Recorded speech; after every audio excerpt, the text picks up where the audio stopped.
Hello, hello. How are you? How are you doing? I hope you're keeping well and you're still keeping safe. My name is Marion. I am the founder and the CEO of Majestic Events, and this is our channel, Majestic Events Kenya. So you're very welcome. And today, I am so excited to have a very, very good friend in the industry, in this events industry, who has turned around this industry completely, has worked for amazing companies, has grown her business, has gone through the journey. I mean, it has been a journey. She's worked for the likes of Google. She's worked for international companies. I mean, oh, you can tell, right? I mean, oh. And ladies and gentlemen, please welcome Shiko.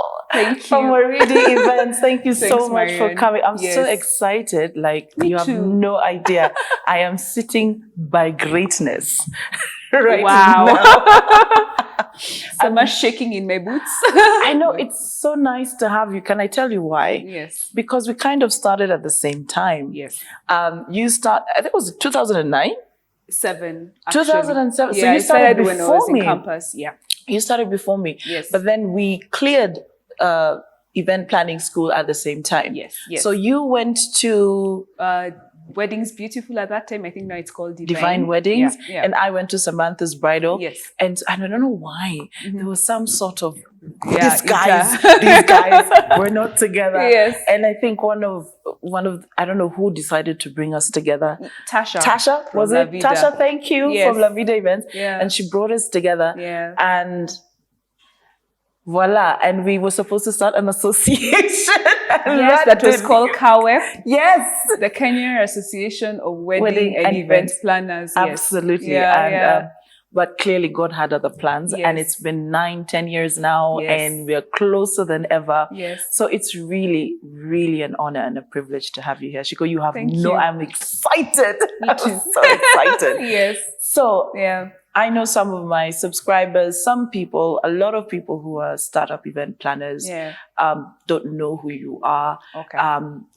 Maybe because of the space that you operate in right now, whereas it has changed, and I know it's changed. Yes. So just in short, just give us a short brief about Waridi Events. Okay. So, as she said, my name is, she calls me Shiko, but everyone in the industry calls me Wanjiku. I am so sorry. So, yes. Do So, they actually say Wanjiku? They call me Wan. In fact, if you say Shiko, guys will be like, Shiko from Waridi, who is that anyway? Oh, so, wow. my name is Wanjiku Kandie.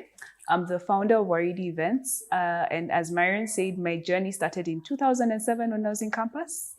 And I was pursuing Actuarial Science. That always gets me. Yes, everyone, I am a maths geek. I love maths. But anyway, we'll talk about that. We'll come to that much later. I did actuarial, and when I was in my 3rd year, I remember I was starting to do, because when you do actuarial, you have to do papers to qualify as an actuary. And I was about to do my first paper, which was an economics paper. And I was going to the exam room, and I honestly kid you not, it's like I had a voice telling me like, are you sure you really want to do this the rest of your life? And that's actually how I started. No way. So yes, because I feel I'm a creative at heart. And in as much as, yes, actuarial was good for me and I enjoyed doing it, I just felt there needs to be a space for people like us who love creating. And so what I did at that particular time, I decided a friend of my sister's was getting married, and she was having difficulties getting vendors. So I saw that like there was an opportunity at that particular time to create a weddings and events directory, and that's how Waridi actually started. So it was called Waridi Kenya, and ours was a very simple strategy. I remember when I started, it's getting vendors to come on board, and if anyone is getting married in the diaspora or having a wedding or a social event in Kenya, they can get their vendors. So that was the first version of Waridi. So when we started during the days of dial-up internet. We started during the days of internet cafe, like the days of 3310s and Alcatels. That's when we started. I know. So I remember walking into the first vendor's office. I can't remember who it was. And they told me, by the way, this idea will never, ever work. And I was like, why? What, the idea of events or the idea of the directory? And he's like, because people don't have internet, and because you think people will go to the internet and sit down and look for things and they know so and so. But then after that, I was so discouraged because I went to see so many vendors, some of my friends, but I won't remember what they told me. But I remember walking into Valentine Cake House, Matthew, and he was so motivational. Like, he was like, sit down, I will hold your hand. So I owe a lot to Matthew from Valentine Cake House, because he used to have to I used to have to go give him reports of what I'm doing in the business. Him and Beatrice from Sweet Inspirations were the first people to actually buy advertising, and they kept on telling me, Wanjiku, it's working. So after realizing that the Matthews and the Beatrices were so rare, I just decided, you know what, probably it's not the time to sell advertising space. I started blogging. So as I started writing about the Kenyan events industry, we started getting a lot of inquiries from brides in the diaspora. That's how we landed into the wedding space. So as I was writing the blogs, I happened to come across Sumurioki's school, Weddings Beautiful. And that's actually how I became now a wedding planner. So basically for me, I just wanted to create a space. So I wanted to do the direction, and I realized, oh my God, I can actually be a wedding planner. Then I went to wedding school. And then when I was in wedding school, a friend of mine called me up. They were having an event for their company, and they couldn't get anyone who could understand what their brand was all about and translate that into an event. And that's not how I got into the corporate space. So they called me for a meeting. I went. I was shaking in my boots. I always tell even my students this, I'd never seen a VC, but this was back in the day, like a video conferencing unit. So you can imagine you're going to pitch to the client, and the client is inside the TV. She's in Israel, and they're like, yeah, just pitch to her. So we pitched, we got the job, and that's how we actually got Google as a client. And as they say, the rest is history. The rest is history. I describe myself as an eventpreneur because my passion is in creating solutions for our industries. And the solutions could come in so many different forms. They've come in terms of our business Waridi, which offers corporate event management services, particularly for multinationals and international companies. We started the Event Warehouse, which was a subsidiary of Waridi that does a lot of the setups, the brandings, and the actual brick and mortar stuff for our events. And 2 years ago, we started the Events Academy, which is our youngest baby. And what we do is we train people who are interested in getting into the event space and give them skills that they need. Yeah. Awesome. Yes. I mean, that's great, right? That's just we can end it right there. I mean, that was awesome. Yes. So I'm going to just go straight in. Okay. Survival stage. I know everyone, when we're starting business, it's all nice and rosy and, but how was the survival stage for you? And survival here meaning that, you were not making profits, expenses were being paid for, but most of the time, you pick into another pocket. Did that ever happen to you? And if it did, how did it work? I think it started in the first 3 years of our business, because I keep on saying the first 3 years were the real years. And I think for me, those were the survival years. Why? Because no one knows you. All the vendors think that you're not going to pay them, so you don't have like credit terms. Clients are skeptical about who you are. So you find even in terms of getting jobs, it was really, really hard. I think the thing that helped was one, I got into business with my mom and my sister. They were my first very clever investors. They saw potential. Moms are awesome, aren't they? I think so that helped. So what we did was created a buffer. So the first 3 years, I could lean on them to help me, like at least provide like the basics I needed to operate a business. It was a very lean outfit because it was only me. So I didn't have a lot of the operational expenses you'd have. But the one key thing, immediately I realized that we will not make money from being a directory. I changed. So the one key thing that has helped us even over the years, because as a business, you go through your business cycles, is adapting. And adapting comes from so many different stages. It could be that you are in business right now, like COVID has helped us adapt. And how has it helped us adapt? We've had to review like our operation sizes. We've had to do things like even work from home, let go of our nice offices. We've had to adapt to leaner models. To the situation and to the environment. For me, it's just that adaptability mentality. Another thing that I think has helped me survive is educating myself. Wait. So don't slow it down. All right. Yeah. So the first 3 years, yes, I just want to go into that a little bit. What kept you going? I think it's because first, I have an undying passion for the industry. As in, and that one... At that point, were you At thinking that point, industry? At that point, I had an undying passion for Wow. me having events where I could express my creativity. And I knew if I go to an office and get a job, yes, I shall be paid. But what difference am I making? Like for me, I knew I have so much of, like I had that undying passion. And then also secondly, my faith.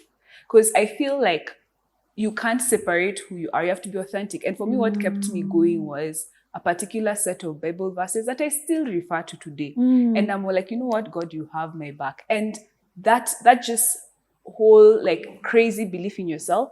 And there's a book, I think we were even talking about it recently, that whole Think and Grow Rich.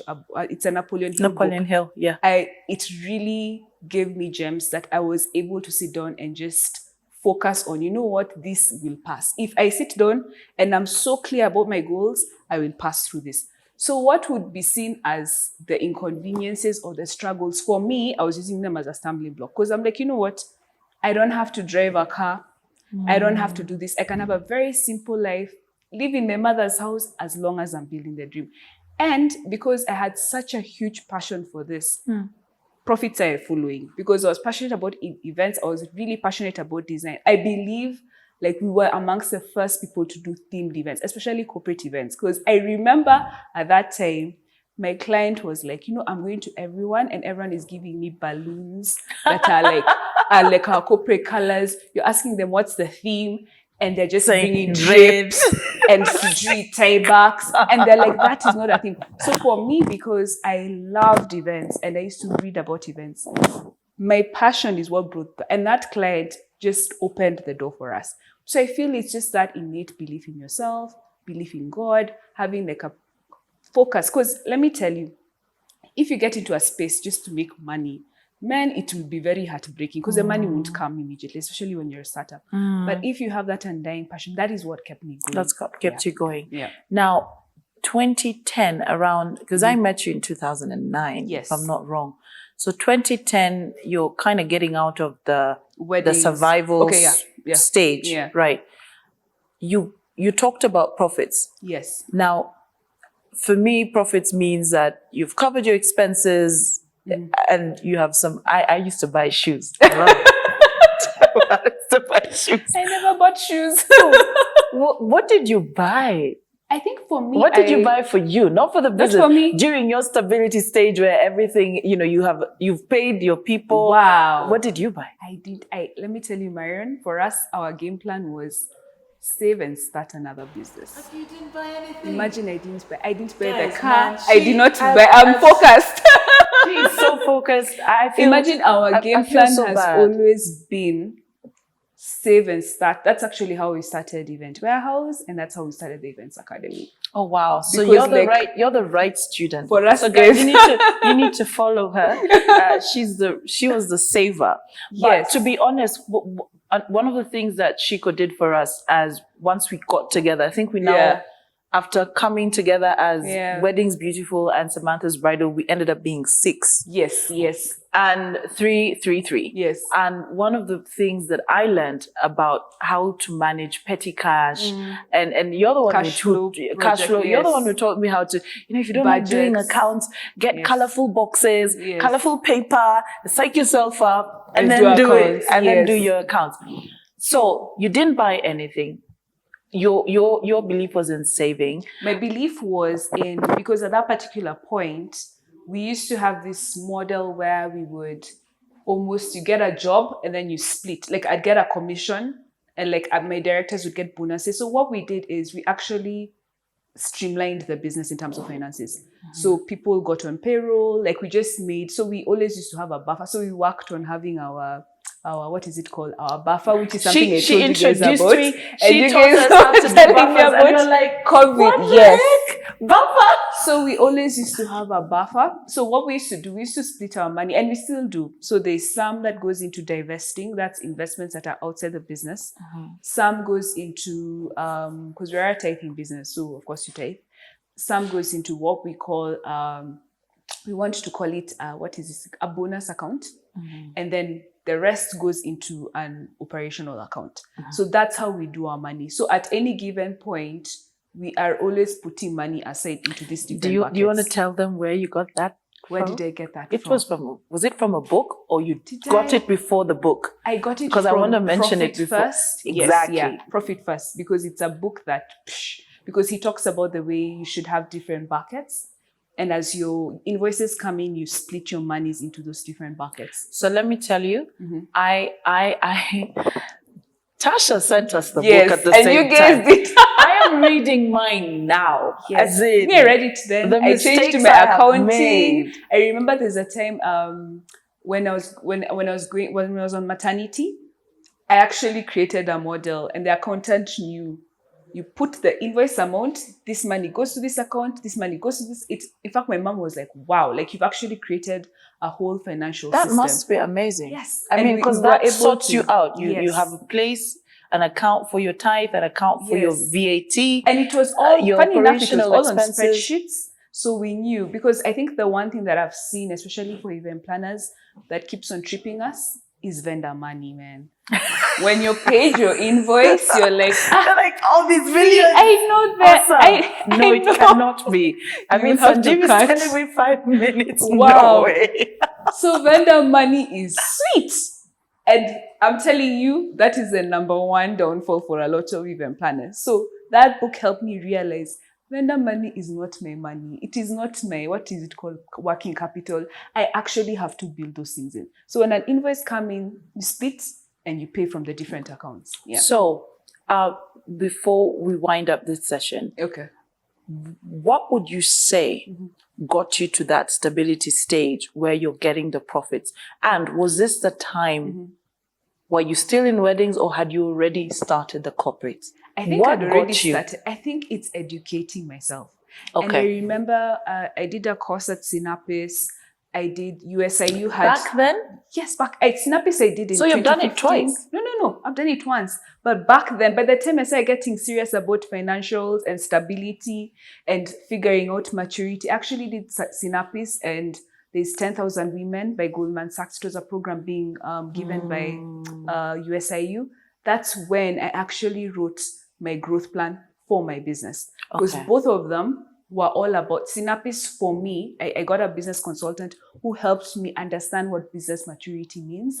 And he made me create what a growth plan is. And the growth plan is what birthed Events Warehouse and Events Academy, because it helps you figure out in the next 20 years, where do I want my business? And you start with doing an audit of where your business is now.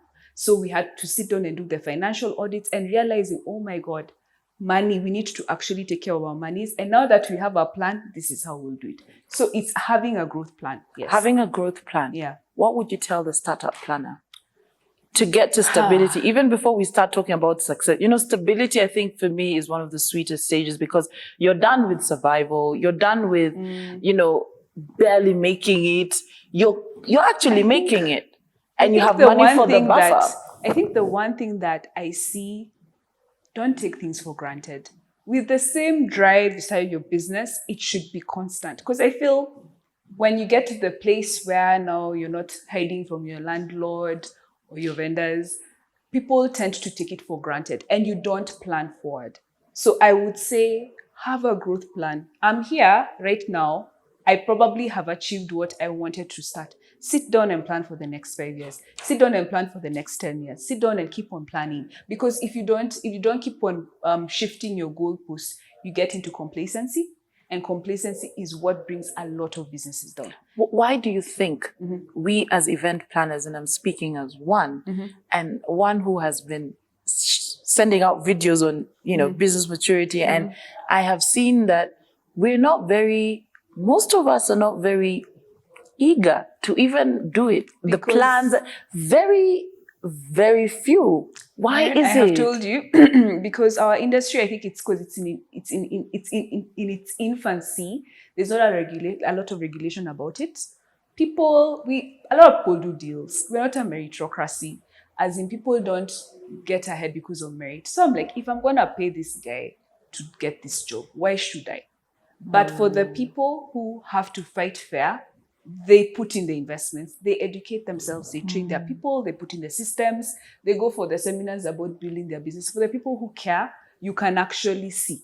In as much as, yes, they may not have the bandwidth like the others do, they actually put in the work. Because I feel, and it should be something that concerns us all, we all need to appreciate merit, because that's the only way we'll grow as an industry. Exactly. And if you want to know why we just go look at Rwanda, look at what they've done for the events industry. From a strategy, from a government strategy level, they realize it's a whole industry. It's a whole revenue for them. So we need to get serious about it. We need to get serious. Yeah. I'm going to ask you a question. Yes. And then I'm going to stop it there. Okay. For part 2. Okay. You quit weddings. Yes. And why? Because and you know what? And I'm going to stop it right there. Okay. She stopped doing weddings. Yes. In which year? In 2000, before my wedding. Actually, my wedding was the last wedding I planned. That was in 2012. So 2012. 2013. Yeah, I made the Wanjiku of Waridi Events stops doing weddings. Don't ask me. Don't send me inquiries for weddings, by the way. I'm just like, no, guys, I don't do weddings. Even for my relatives, I'm not going to plan your wedding. I'm not a wedding planner. You're not a wedding planner. No, I am not. You know, she said it with so much heart. Let's find out next time why that is. Okay, cool. Catch you next Wednesday.